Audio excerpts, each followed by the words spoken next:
Mas você acha que não... A minha vida é essa. Se eu tenho mais 10 segundos, o último livro que eu lancei tem o título de O que a Vida me Ensinou. E ali eu mostro que eu tinha uma determinada atividade profissional no mercado financeiro e chegou um dia que eu estava tão apaixonado pela oratória, que eu desenvolvia simultaneamente as duas atividades, que eu fiz umas contas e cheguei à seguinte conclusão. Se eu dando aula de oratória na minha escola, ganhar metade do que eu ganho no mercado financeiro, eu vou ser a pessoa mais feliz do mundo. Então, deixei o mercado financeiro para me dedicar à oratória, não para ganhar dinheiro, mas sim para ser uma pessoa feliz. E, olhando para trás, depois de 35 anos, eu sinto que eu fiz a melhor escolha da minha vida. Para muita gente, né, professor? Obrigado, professor, pela participação. Prazer. Os colegas aqui, um bom final de semana, um bom final de noite, na verdade. Você Obrigado, também. viu? A Questão de Justiça vai ficando por aqui e espera contar com sua participação na próxima semana. Até lá.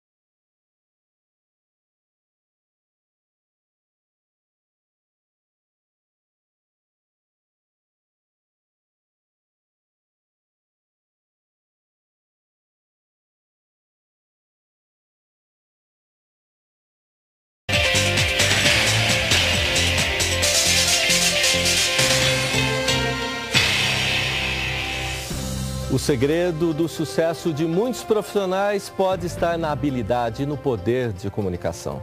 No entanto, para advogados, juízes, promotores, a oratória sempre foi apontada como ferramenta essencial na rotina diária de trabalho, seja na elaboração de peças processuais, petição, mas principalmente na prática da defesa ou acusação nas sessões de julgamentos. Há quem aponte Moisés e Jesus Cristo como os primeiros advogados conhecidos. Moisés ao liderar seu povo na fuga do Egito, no Êxodo, e Jesus ao defender Maria Madalena na iminência de ser apedrejada. Ao defender a acusada de adultério, Jesus teria invocado a lei mosaica, que em hebraico é chamada de Torá, cujo conteúdo são os 5 livros de Moisés e a síntese dos 10 mandamentos.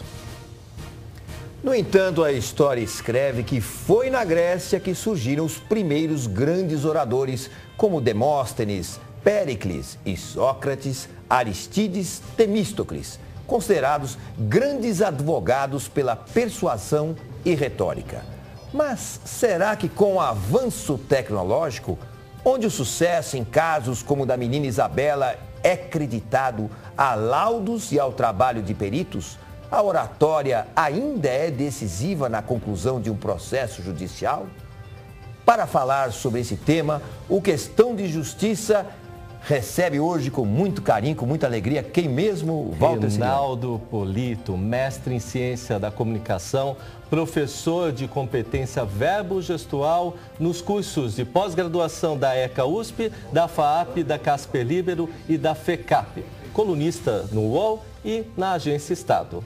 O professor é autor de 19 obras, entre elas Como Falar Corretamente e Sem Inibições, olha, com 111 edições, e Super Dicas para Falar Bem, um dos 10 livros mais vendidos no Brasil, em 2006, segundo a revista Veja. Suas obras foram lançadas na Espanha, Colômbia, Itália, Portugal e México. Boa noite, professor. E que medo, hein? Para abrir o programa, que medo. A gente ficou tremendo aqui. Já estamos esperando a avaliação lá, né? Boa noite, é um prazer estar com vocês aqui. E por vício de professor, eu já estava fazendo a avaliação de vocês. Porque não é fácil fazer uma introdução, passar um currículo, o início de uma pauta com a cadência, o ritmo e a competência como vocês fizeram.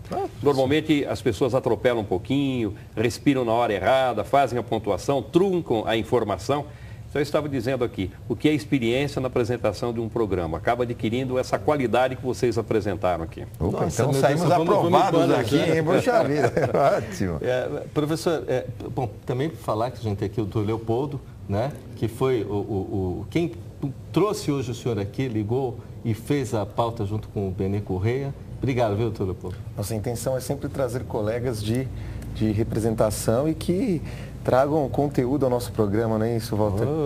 Falando em colegas, professor, o advogado hoje tem esse medo de falar, de se colocar, né? Tem essa imagem do júri. Como é que o senhor avalia essa situação hoje? Tem bons advogados que sabem se pronunciar em frente a câmeras, enfim?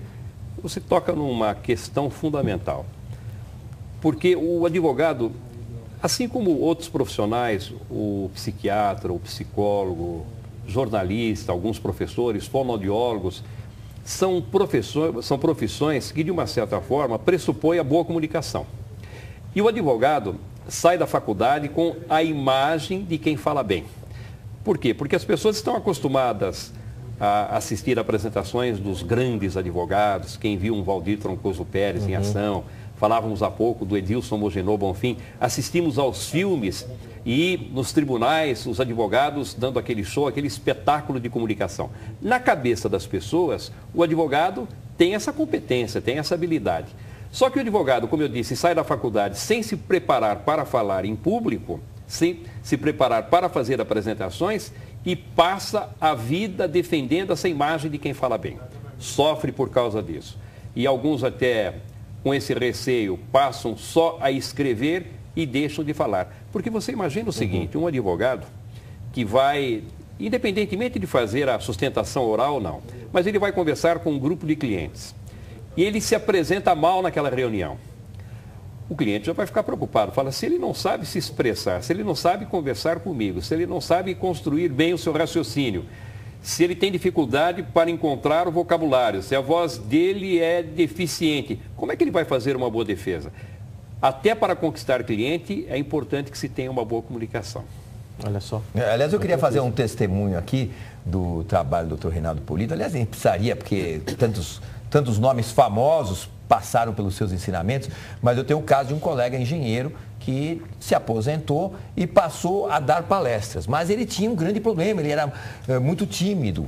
Aliás, esse é talvez um dos maiores problemas das pessoas, é a timidez de falar em público. Ela fala, eu falo muito bem quando nós estamos aqui conversando, mas bastou esse negócio de falar em público, eu já tremo, não sai nada. E ele fez o curso com o senhor e passou a dar as palestras. Ele falou, o professor quebrou a minha inibição, não sei o que ele fez lá do curso, que de repente eu saí de lá e comecei a dar palestra tranquilamente. Qual é a fórmula então, doutor? Antes de mostrar como isso pode ser feito, o engenheiro também é um outro profissional, você tocou